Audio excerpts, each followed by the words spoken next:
Artificial intelligence is rewriting the rules of our world, supercharging science, predicting disasters, even fighting climate change. But is this just the beginning or the beginning of the end? Behind the miracles lie dangers, fake news, privacy nightmares, and a chilling question. Could AI become the ultimate tool of control? Some say it's already foretold. From biblical prophecies to super-intelligence, what if the future isn't just science fiction?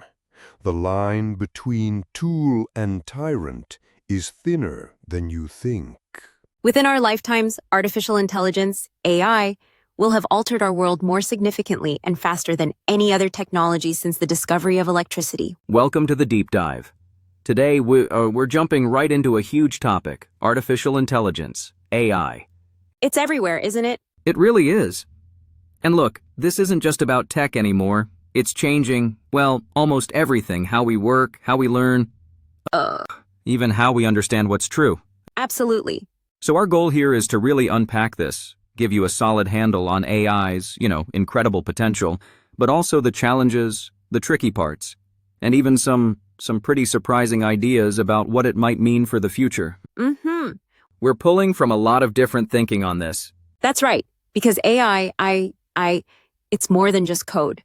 It's really a catalyst pushing changes across society, how we think together, maybe even how we see our place in the world. We need to look beyond just the tech specs, Get into the bigger impacts. We'll explore different views, even conflicting ones, to give you that fuller picture. Okay, so let's start unpacking. Some people argue, that calling it artificial or even intelligence maybe isn't quite right, that it's more like incredibly powerful information processing. That's a fair point, functionally speaking. It processes information at a scale and speed humans just can't match. But whatever we label it, the impact, it's massive. Are saying it's the biggest thing since electricity. That's quite a statement, isn't it? What makes it feel so revolutionary now? Well, it's about acceleration. It's speeding up human knowledge like never before. Think of the noosphere, this idea of our collective planetary thought. AI is like a massive booster rocket for that. Right, yeah. It helps us sift through just unbelievable amounts of data, find patterns we'd never spot on our own, and that fuels collaboration, opens up new ways to share knowledge. We're seeing things like the metaverse, augmented reality. These aren't just games. Yeah. They're becoming new platforms for creating and sharing understanding, all powered by AI underneath. So it's like supercharging our collective brain, creating new spaces for learning and interacting.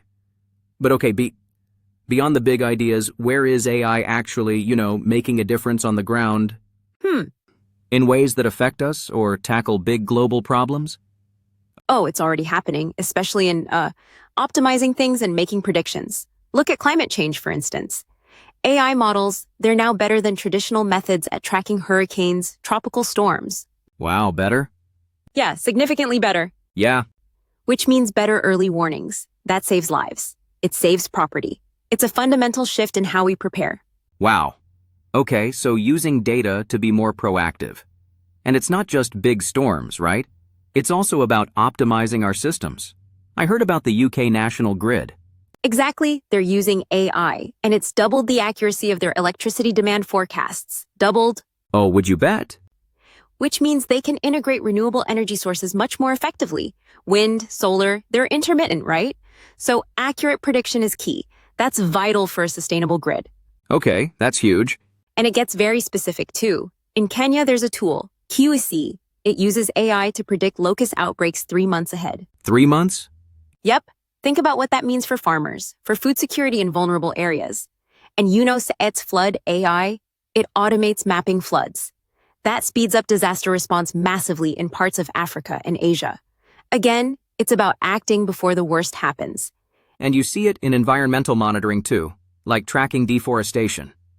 Definitely. The Avai project in the Amazon uses satellite images and AI to spot deforestation practically in real time. That data isn't just sitting in a report. Yeah.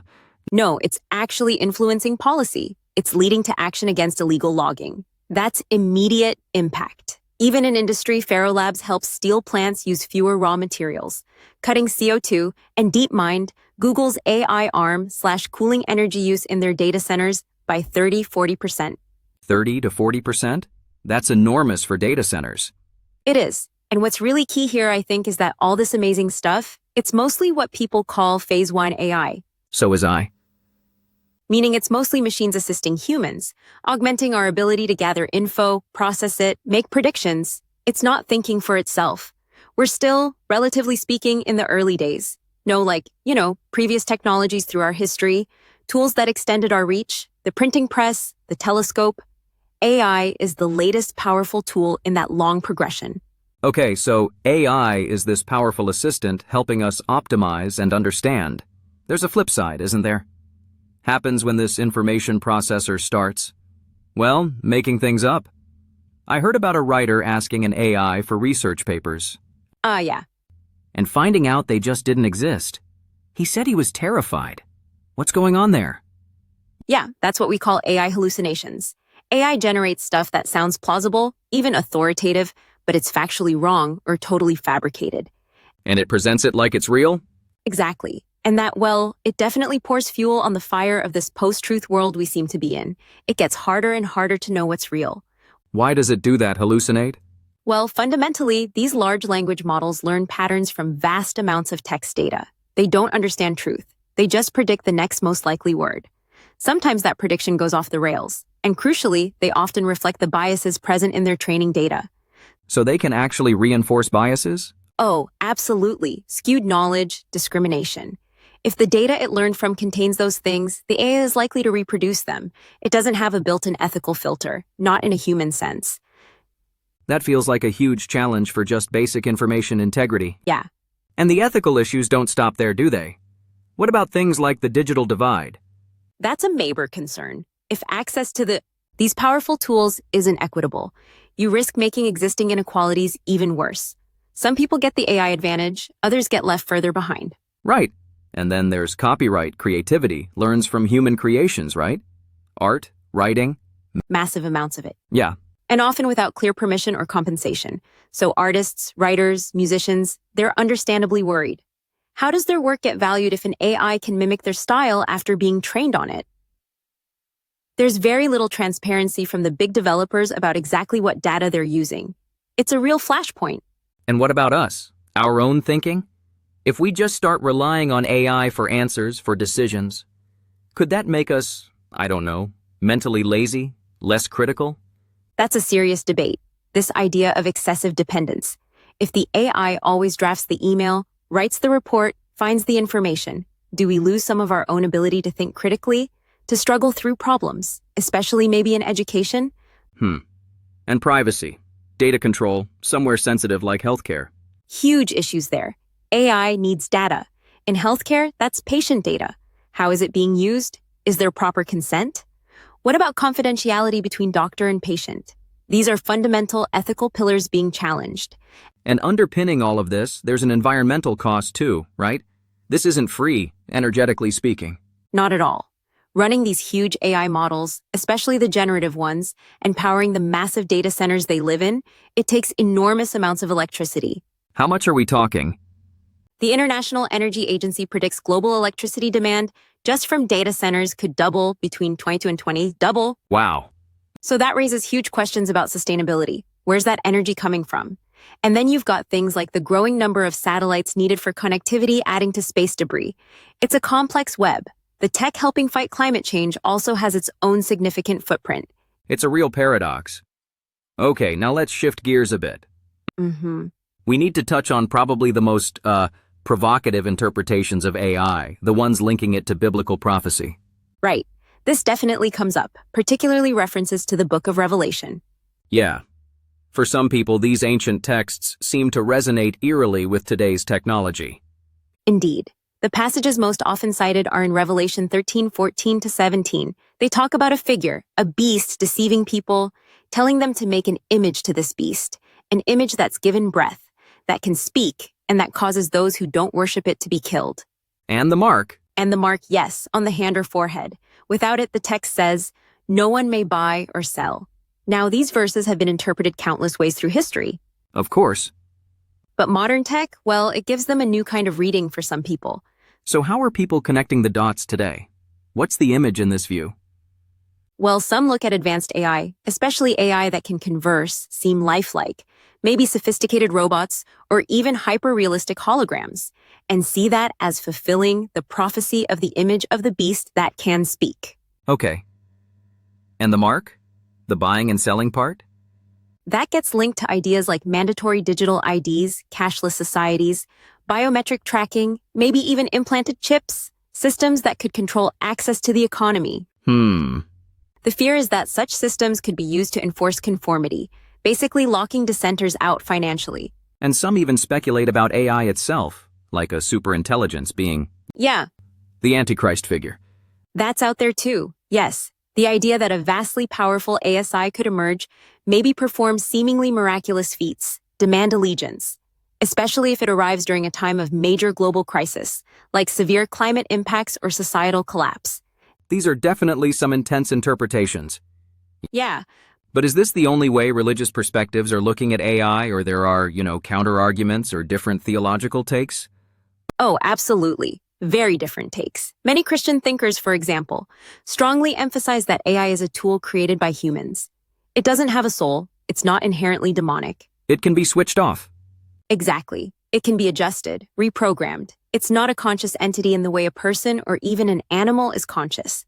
From this viewpoint, AI could even be seen as a gift, part of God's common grace, something humans are meant to use wisely and ethically. So stewardship, rather than fear. Precisely. The focus shifts to human responsibility in developing and deploying it for good. And how do those perspectives deal with the Revelation prophecies? They'd often stress context. Those prophecies were written to people in the first century Roman Empire. They used symbolic, metaphorical language relevant to that time. Right. The beast has often been interpreted historically as Rome itself, or emperors like Nero. So applying those specific symbols directly and literally to 21st century tech, well, it requires careful interpretation, avoiding overly literal readings where metaphor was likely intended. So the crucial difference is intelligence versus consciousness. Is that fair? I think that's key. Current AI can process information incredibly well. That's the intelligence part, loosely speaking. Right. But it lacks genuine self-awareness, motivations, feelings like love or hate, altruism, self-interest, the things we associate with consciousness. The difference between weak AI and strong AI. Exactly. Weak AI does specific tasks. Strong AI would have genuine understanding and self-awareness. We are firmly in the era of weak AI, despite how impressive it seems. Fears of AI, wanting to destroy humanity, often project human-like consciousness onto systems that simply don't possess it. So the decisions are still ours. Fundamentally, yes, development, deployment, ethics, those are human choices, and many faith communities see their role as providing moral guidance, pushing for ethical frameworks that uphold human dignity as this tech evolves. It's about engaging discerningly, not just reacting with fear. Okay. So pulling this together, we've seen AI as this incredible tool for progress, for optimization, for knowledge, but also potential risks, eroding truth, deepening inequality, ethical nightmares, maybe even fulfilling prophecy for some. It's a spectrum. It really is. But what seems clear is that AI, whether it's just a tool or something more, demands our attention. We can't be passive about this. We're shaping it.